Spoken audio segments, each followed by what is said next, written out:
بحبك يا مصر، بحبك يا بلدي، يا أرضي ووطني. ترابك جواهر ونيلك لآلئ، وشمسك سنابل بتحيي القلوب، وقمرك وهرمك بكيدوا العوازل، واسمك ملعلع في كل المحافل، لأنك أجمل بلد في الوجود. بحبك يا شايلة هموم الولاد، وخيرك مغرق كل البلاد. ده مهما تغدر بيك السنين، صبرك عليها ماله حدود، لأنك أطيب بلد في الوجود.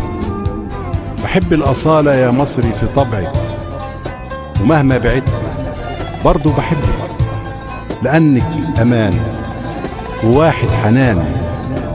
ده مهما طالت بعمر السنين، هرجع لحضنك وكل حنين، أطلب رضاكي وضلة سماكي، وعيش يا مصر عمري في هواكي، لأنك أطيب بلد في الوجود.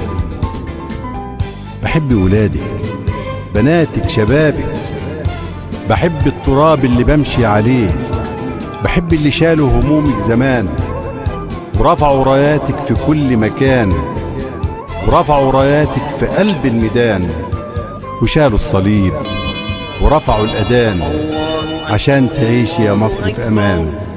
وهفضل أحبك وأحبك وأحبك، لأنك أعظم بلد في الوجود.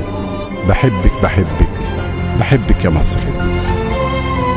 دكتور ممدوح البنداري.